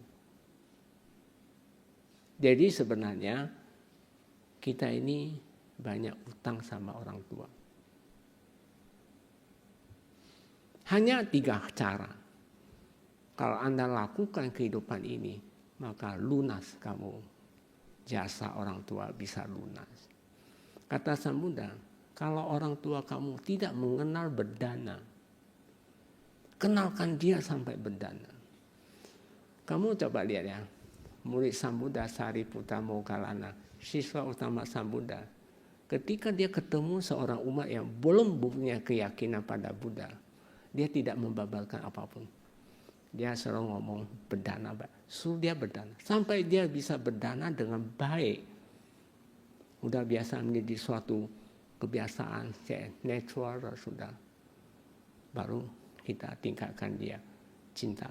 Karena orang sudah bisa berdana, dia secara tak langsung sudah bisa praktek cinta kasih. Orang bisa memberi karena dia bisa punya dasarnya cinta kasih, benar atau tidak? Jadi kalau dia sudah menjadi biasa berdana, dia otomatis punya cinta kasih. Setelah itu jalani sila. Ini saya ingin cerita dari Sariputta Bante saya. Bante Sariputta ada seorang Brahmin. Brahmin ini dia percaya pada Brahma, tapi dia sangat suka pada Buddha dan Sariputta. Pokoknya kalau Buddha sama Sariputta lewatin rumah dia pasti berdana punya nama sekarang walaupun dia tidak punya keyakinan. Jadi Sariputta ini kan beliau itu ketika dia sore hari beliau meditasi, dia lihat Brahmin besok mati. Dia besok bakal mati dan lahir di neraka. Saking dia cinta kasih pada si Brahmin ini, sangat, maksudnya perhatian mau nolong dia. Pagi-pagi Sariputta pakai jubah tutup, pakai bol, pindah patah khusus ke rumah Brahmin ini. Si Brahmin ini, si ibu Brahmin ini, ketika melihat Sariputta, dia senangnya luar biasa. Karena dia udah kebiasaan suka berdana. Saking senangnya ini, dia undang Sariputta masuk ke rumah dan sebagainya. Lalu Musa persilakan dia dana makanan kasar atau apapun dia dana. Lalu Sariputta ceramain tentang manfaat berdana. Wah, dia bahagia. Manfaat sila. Habis 5 sila dibahas sama si Brahmin ini, dia juga bahagia. Lalu Sariputta pulang balik ke wihara. Nggak lama si Brahmin itu meninggal. Tapi dia lahir di alam Brahma. Sore hari Buddha datang ke Sariputta. Sariputta, kenapa pada saat pagi Brahmin ini nggak diceramain vipassana? Kalau diceramain vipassana, dia capai sotapanna. Karena ditegur oleh gurunya, Bante Sariputta nggak enak hati. Dia pakai jana, dia terbang ke alam Brahma untuk membabalkan vipassana hingga si Brahmin itu capai arahat. Nah, luar biasa kalau Anda bisa lakukan mencintai diri. Saya saran, jangan mengatakan saya nggak bisa meditasi, saya nggak ada waktu. Itu orang bodoh punya. Itu orang yang menuju gelap. Saya bisa. Tapi kalau Anda selalu mengatakan aku nggak bisa, ya sampai mati pun nggak bisa punya. Benar atau tidak? Harus bisa. Apa masih muda, jangan ikutin loba dosa mohan. Nggak ada manfaat untuk Anda. Jadi orang yang memahami dirinya sendiri, kalau Anda bisa pada hakikatnya juga telah memahami Dhamma. Jadi kalau Anda bisa mencintai diri, otomatis kamu memahami Dhamma. Dengan demikian orang yang memahami Dhamma, diri sendiri juga akan memahami Dhamma. Dhamma itu sesuatu harus dilampaui. Saat ini hanya pengertian Dhamma yang sesungguhnya, sesuatu yang harus dilampaui. Jadi Dhamma ada di mana-mana. Di wihara Anda bisa berdana. Anda jalanin sila, lampaui, jangan cuma ngomong. Ambil 5 sila di rumah membunuh, mencuri, berbohong. Ya apa Dhamma? Nggak ada Dhamma. Walaupun kamu mendengar Dhamma sampai segudang, tapi nggak ada pelaksanaan. Ada Dhamma? No. Dhamma bisa praktek manapun, termasuk di rumah. Oke. Proses ini dapat diterima oleh semua orang. Karena pada hakikatnya Dhamma ada di mana-mana, jadi tidak perlu melarikan diri ke tempat lain untuk menemukannya. Jadi Anda nggak perlu, dimanapun bisa kamu praktek Dhamma, yaitu Anda lampaui. Kamu bakti orang tua, ya benar-benar lampauilah, lakukan, jangan cuma ngomong di mulut. Kamu omdo, tak omdo? Apa itu? Omong-omong kata, sekarang lagi keren, omon-omon katanya, kata Prabowo. Jadi tidak perlu melayani tempat lain, cukup bermeditasi saja. Jadi Anda cukup pergi duduk aja sebentar, selesai masalah Anda selesai. Jadi jangan remehkan sistem aktif jasmani, jangan remehkan, dicoba. Kalau Anda bisa kontinuitas sehari 3 jam, 4 bulan, proba semua. Baik fisik Anda, baik mental Anda, rezeki pun akan beda. Percaya diri pun berbeda. Wajah kamu enggak kusam-kusam, kamu pucat sekali hari ini. Jadi sebagai salah satu alternatif untuk meningkatkan diri. Cuma hanya dengan aktif tubuh, kamu tahu sakit, lenyapin. Ngantuk, lenyapin. Nggak ngerti, cari Bante. Nanti saya kasih. Oke? Dengan meditasi saja. Ini ia tidak hanya bijaksana, tetapi juga dapat meningkatkan kecerdasan, keterampilan, percaya diri, serta menarik banyak rezeki. Jadi Anda bisa, rezeki datang dari mana? Saya mau tanya. Rezeki karena karma baik, benar atau tidak? Kalau karma buruk datang, nggak usah keksim, duduk aja, aktif tubuh. Nanti karma buruk, lari, habis. Ada satu yogi pernah tanya Bante, kalau satu karma lenyap, apakah karma yang harus datang nggak terjadi? Contoh, misalnya ada karma buruk berbuat. Ini misalnya, kamu akan ditabrak mobil. Misalnya, kamu pergi meditasi, lihat sakit, dia lenyap. Tabrak mobil nggak jadi. Dia rezeki nggak sebenarnya? Banyak hal yang bisa terjawab dengan meditasi. Bukan hanya dengan uang. Kamu lihat, Bodhisatta ketika mendapat warisan 3 kamar permata, emas, semua itu dari warisan orang tua, nenek, kakek dan sebagainya. Tapi dia berpikir, yang menyimpan uang segitu banyak pun nggak pernah bawa. Demikian saya.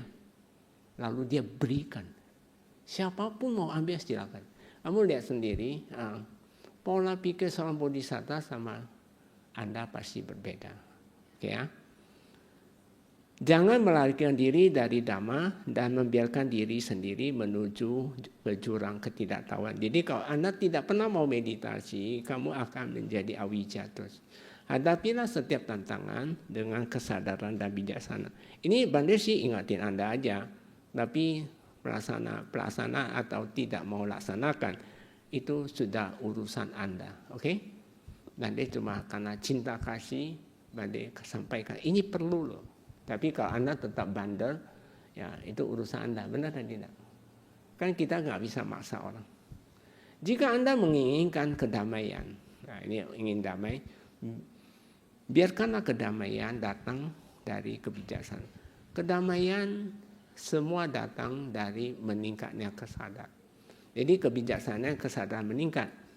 Kedamaian sejati tidak perlu dicari di luar diri. Jadi kalau Anda ingin damai, bukan cari di luar, semua dalam. Kalau di sini damai, kemanapun kita damai. Benar tadi Anda setuju? Nggak ada suara, ngantuk. Setuju atau tidak? Ngantuk ya. Karena ia sudah ada dalam diri kita. Cukup dengan bermeditasi saja. Jadi Anda vipassana 3 jam. Dicoba ya. Cintai diri. Banyak orang mengatakan, kalau Anda mencintai diri itu dengan cara apa? Kasih makan, vitamin yang banyak, cukup tidur, apa itu aja. Tidak. Sebenarnya kesadaran itu diri kita. Jadi kalau Anda bisa meditasi, kesadaran meningkat, itu orang yang mencintai diri. Kalau dia sudah bisa mencintai diri, jangan khawatir. Anak itu pasti mencintai orang tua pun. Tapi kalau dia nggak suka meditasi, bocai punya. Anak itu nggak bakal mencintai orang tua. Dia cuma cinta dari mulut, nggak cinta dari hati. Benar atau tidak? Kok diam? Kalau Anda nggak mau meditasi, itu kamu saya mencintai orang tua, itu omong kosong. Omon-omon. Jadi kalau anak kalau nggak suka meditasi, hati-hati. Maka kalau ada yang prihatin, saya baru dengar berita tadi. Ada satu mama orang tuanya. Anaknya suka meditasi. Malahan mamanya melarang. Ada ya? Di Medan ada. Dia malah tegurin anaknya yang mau ke wihara, ajak dia, marah loh dia sama temennya. Lucu ya. Saya sebenarnya itu anak juga karma buruk sih dapat anak orang tua kayak gitu. Untung Bante tidak dapat. Jika ada dorong hati untuk mencapai kesucian dan tingkat kesadaran yang lebih tinggi, berjuanglah ke arah itu dengan tekun. Salah satu cara efektif adalah melalui retret panjang. Jadi kalau retret, di mana Anda dapat fokus sepenuhnya. Jadi sebenarnya Anda ikut Pak Baja sama retret, menurut Bante retret lebih efektif. Tapi kalau Anda ingin tahu kehidupan kebikuan, ya boleh ikut Pak Baja. Teori banyak. Bante setahun 2 kali ada pembelajar di Bakom. Kalau ada yang mau ikut, silakan datang. Tapi kalau mau retret, kapan aja datang, ada. Jadi kalau kita retret itu spiritual. Anda bisa bedakan ritual sama spiritual. Spiritual dan ritual. Bisa? Apa? Kalau ritual itu apa? Coba tolong dijawab. Ritual sama spiritual.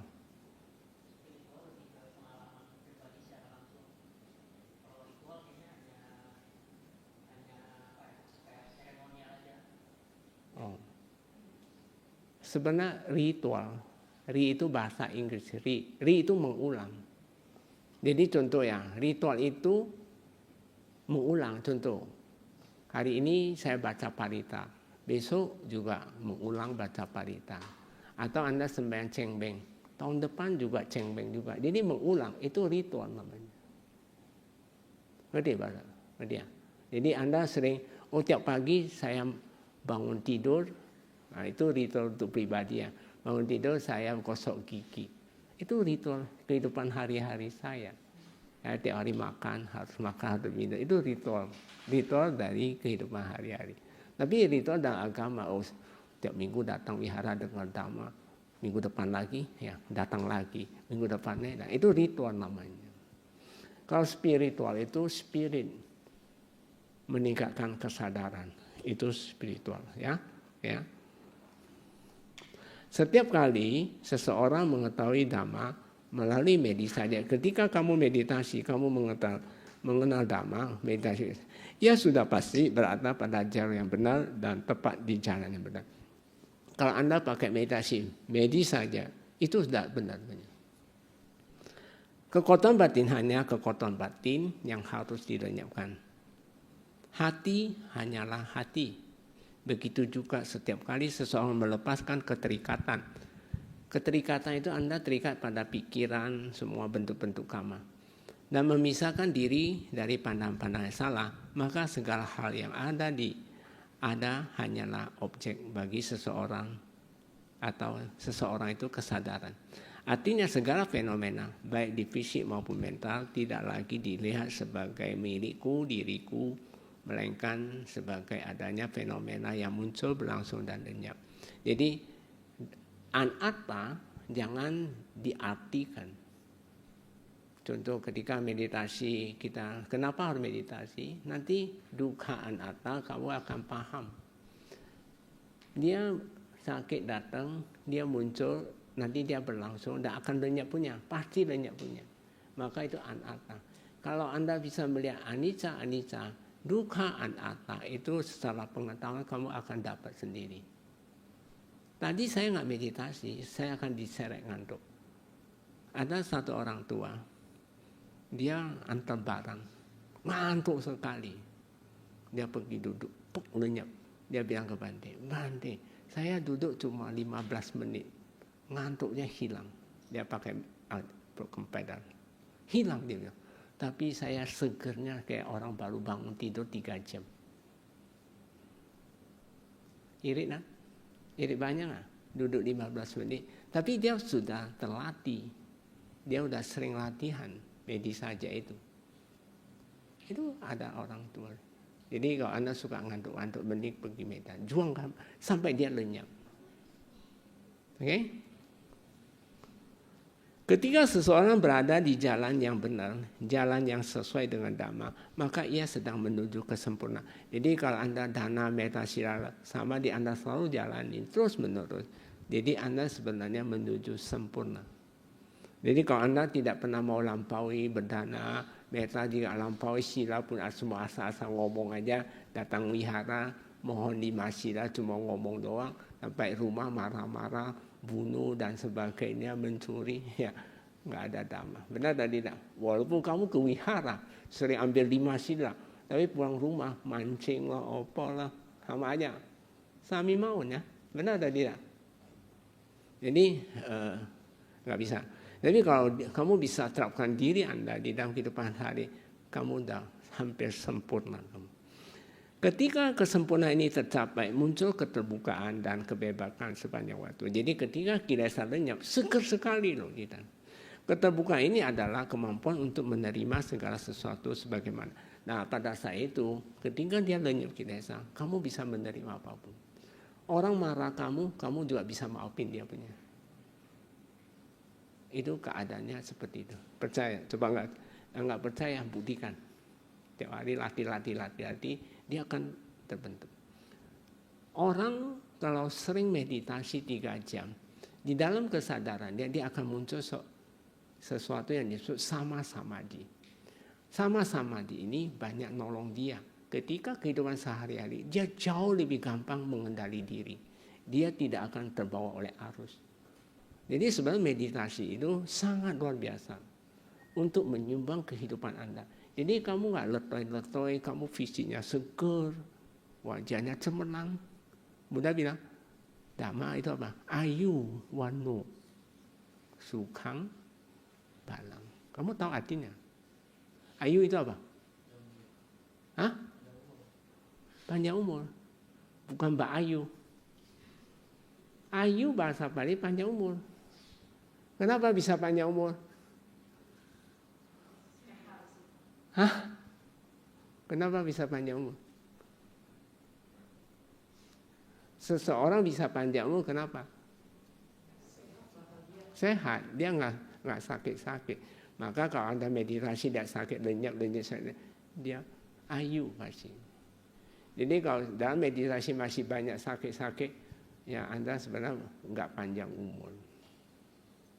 Ayu wano itu cemerlang. Rezeki, banyak hoki. Wano, sukang. Di sini damai sekali. Nggak ada dendam, nggak ada apa-apanya. Balang, kekuatan. Inilah kekuatan kita dalam kehidupan. Untuk menyeberang alam samsara ini kita butuh seperti itu.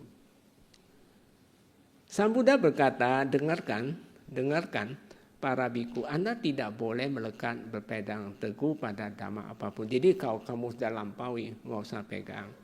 Karena ini juga akan berlalu. Apa saja yang dimaksud dengan dhamma? Dhamma adalah segala, tidak ada sesuatu yang bukan dhamma.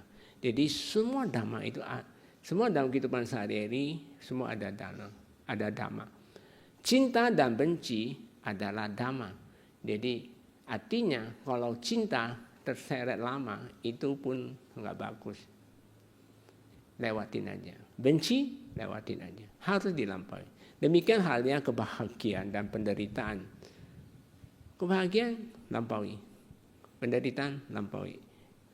Suka, tidak suka adalah dhamma. Suka pun harus lampaui. Tidak suka harus lampaui.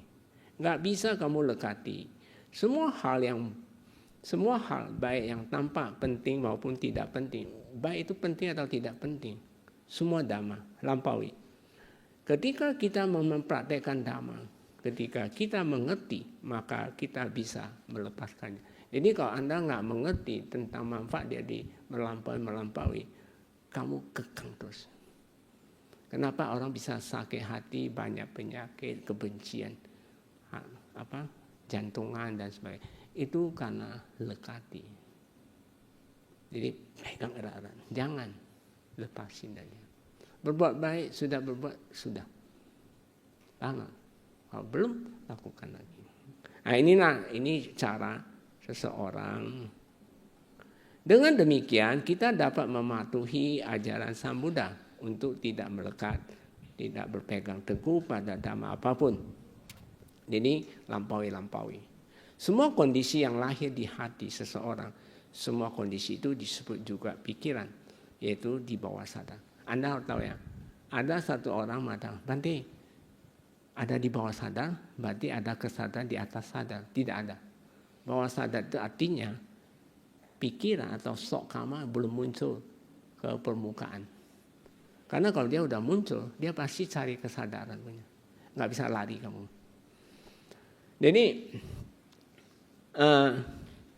merusak tubuh seseorang. Jadi kalau membentuk buah karma, pikiran selalu membentuk buah karma. Jadi kalau Anda ikutin pikiran terus, tambah karma. Selain itu dia akan rusak tubuh Anda. Kenapa ada orang sakit berat, sakit. Ada yang muda, udah kena stroke, kena apa, banyak kan sekarang. Karena dia tidak paham tentang adanya pikiran yang berintervensi dalam tubuh kita. Sang Buddha mengajarkan untuk tidak berpegang teguh pada mereka. Para Buddha mengajarkan murid-muridnya untuk berlatih melepaskan diri dari semua kondisi, tidak berhasrat untuk mencapai kondisi apapun lagi. Jika seseorang mengikuti ajaran Sang Buddha, maka tidaklah tindakannya akan tepat, benar dan tidak menyusahkan. Jadi kalau Anda selalu melampaui, jadi Anda tidak menyusahkan diri. Semua ajaran Sang Buddha itu sendiri tidak menyusahkan, tetapi yang menyusahkan itu apa? Kekuatan batin seseorang yang menyusahkan. Jadi sebenarnya kilesa Anda yang membuat Anda susah, bukan karena meditasinya susah, yaitu kilesa kita yang pernah Anda lakukan punya. Jadi bukan meditasinya susah, kekuatan batin Anda yang susah. Kekuatan batin yang dipahami secara salah akan menjadi penghalang. Jadi kalau kamu selalu menyalahkan, oh sakit datang, oh ini karena meditasinya nggak cocok, oh karena duduknya terlalu lama. Nah ini selama ini kamu nggak bisa maju punya. Ini kamu pegang salah. Maka dia akan menyebabkan seseorang dalam kesulitan menghadapinya. Tidak ada pun yang bisa benar-benar menimbulkan kerepotan dengan mengikuti ajaran Sang Buddha. Jadi sebenarnya kalau kita mau ikuti ajaran Sang Buddha nggak repot punya, yaitu lampaui. Ya. Sebenarnya ketika seseorang mengatakan bahwa melekati atau berpegang teguh pada jalan Sang Buddha tidak membawa penderitaan, itu adalah salah karena sang jalan semata-mata pelepasan dari setiap dhamma. Jadi apapun kita harus bukan dilekati tapi dilepas. Yang paling utama dalam praktek bermedi saja adalah pelepasan. Muncul sakit sampai dia lenyap. Sang Buddha mengajarkan praktek pelepasan, jangan membawa apapun kemana-mana, lepaskanlah. Jika Anda mengetahui kebaikan, maka lepaskan saja. Jika Anda melihat kebenaran, maka lepaskan saja. Kata-kata lepaskan tidak berarti bahwa seseorang tidak harus berlatih, tetapi sebaliknya berarti bahwa seseorang harus berlatih mengikuti sistem melepaskannya itu sendiri. Jadi bukan melepas, berarti kita nggak perlu meditasi, tapi kita tahu sistem cara melepasnya, ya kan udah diajarin sakit, irama sakit dan sebagainya. Sang Buddha mengajarkan kita untuk merenungkan semua dhamma, untuk mengembangkan sang jalan melalui perenungan tubuh, bermedi saja, dan hati diri sendiri. Dhamma tidak ada di tempat lain, tidak di tempat yang jauh. Dhamma ada di sini, di dalam tubuh dan hati kita ini. Jadi sebenarnya dhamma nggak jauh-jauh, semua di dalam. Karena itu seseorang meditator harus berlatih dengan energi, semangat di dalam praktek bermeditasi, meditasi sistem Adi Jasmani. Buatlah hati menjadi lebih megah dan cerah. Jadi Anda hatinya harus megah, buatlah dia bebas dari dan merdeka. Setelah melakukan perbuatan baik, janganlah membawa ke dalam hatimu, lepas saja. Setelah berusaha menahan diri dari melakukan kejahatan, lepaskan saja. Apapun itu, baik maupun buruk, janganlah dilekati, lepaskan. Sang Buddha mengajarkan kita untuk hidup dalam keadaan masa kini, di sini, sekarang. Oke, masa kini, di sini, dan sekarang. Jangan kehilangan diri Anda di masa lalu. Banyak orang berkaya masa lalu, ataupun rencana-rencana. Apa madena sampadeta, teruslah berjuang dengan penuh kesadaran. Ini Bante tulis di Surabaya. Nanti saya udah buat satu artikel, tapi nanti. Baik, mungkin ada 2 PDF lagi, saya nggak urai lagi, tapi saya tulisan aja pembekalan diri. Mungkin mau dengar ya? Minta setengah jam lagi, oke? Boleh? Ringkas, 15 menit, oke? Ini udah selesai, tutup aja. Oke ya, saya tanya tadi kan sudah, kita ini bukan kelahiran terakhir, benar atau tidak? Kecuali Anda berjuang meditasi sampai arahat, baru kelahiran terakhir. Berarti masih ada kelahiran, benar? Kita harus membekalin diri. Bagaimana membekalkan diri supaya kehidupan kita akan datang jauh lebih baik, benar atau tidak? Apapun yang kita alami kehidupan ini, contohnya, tadi kan sudah Bante jelasin lahir jadi manusia. Jadi manusia pun tidak cukup. Bukan hanya jadi manusia sudah puas. Coba saya tanya Anda, kalau Anda jadi manusia, mau nggak jadi manusia cacat? Atau indigo, atau apa autis, mau nggak? Kalau nggak mau, apa yang harus kita bekali kehidupan ini? Supaya kehidupan akan datang, kita tidak cacat. Di sini konteksnya, selain tadi yang 12 yang tadi, yang kedua kita harus jalani sila. Karena sila yang bisa membuat orang cacat. Kalau kehidupan ini kamu tidak cacat, berarti kehidupan lampau ada berbuah karma baik, Anda menjalani sila. Nangkap? Jadi untuk akan datang supaya kita lahir jadi manusia tapi tidak cacat, bagaimana? Kehidupan ini harus taat 5 sila. Nangkap maksudnya? Jadi sebenarnya tadi cara metta karuna mudita itu semua itu lakukan itu sebenarnya untuk kondisi lahir jadi bukan hanya itu doang, tapi kamu jalani sila di kehidupan ini juga. Lalu saya tanya Anda, mau nggak kita akan datang bisa mau galau, banyak pikiran? Ada nggak sekarang? Ada nggak galau? Banyak pikiran ada nggak? Ada atau tidak?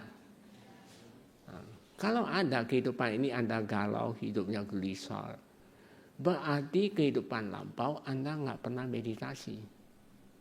Baru bisa akibat kehidupan ini kamu galau. Nangkap? Jadi kalau kamu memang mau planning kehidupan akan datang tidak mau galau, berarti kehidupan ini harus apa? Harus meditasi. Tapi kalau Anda nggak meditasi, ya resiko sendiri. Saya cuma ngomong, ya terserah Anda. Nggak mau ya itu urusan Anda. Kehidupan akan datang, galau-galau, jangan nuntut. Tadi saya baru terima telepon pagi. Ada satu anak muda, hatinya gagal hati dia. Umur masih muda. Ya, kalau ditarik-tarik, karena dari muda nggak pernah mau meditasi. Pas karma buruk datang, sebenarnya gocong kita itu semua dari hasil karma. Hati-hati. Ada 9, semua dari karma kita. 100%. Yaitu 5 indera. Jadi kalau Anda lahir, matanya kurang baik, atau pendengaran kurang baik, itu 100% karma, termasuk jantungan, nama rupa, termasuk semuanya. Jadi maksud Bante, kalau Anda planning kehidupan akan datang, mau lahir jadi manusia, tidak cacat, mau tenang, mau apa? Berarti kehidupan ini harus apa? Sila, samadhi. Kalau kehidupan ini Anda tidak mencintai meditasi, jangan harap kehidupan akan datang, kamu bisa hidup dengan tenang. Pasti banyak galaunya. Jadi kalau Anda kehidupan ini, Anda banyak galau, berarti kehidupan lampau, Anda nggak pernah meditasi. Kata Sang Buddha berpesan pada kita, apakah sudah cukup? Belum cukup. Sekarang saya ingin tanya Anda, kamu lahir jadi manusia, tidak cacat, tidak galau, tapi kamar relasinya jelek. Misalnya dapat orang tuanya cacat, dapat orang tuanya marah-marah, lahir di keluarga yang nggak baik, atau dapat pasangan hidup yang tidak baik. Itu karma relasi. Karma relasi hanya datang dari banyak berdana dan cinta kasih. Jadi maka secara lengkap kata Sang Buddha, kehidupan ini bekali diri dengan dana, metta, sila, samadhi, maka kehidupan akan datang. Kamu akan lahir jadi sangat sempurna. Sabe sata, bawantu sekitata, semoga semua makhluk hidup berbahagia.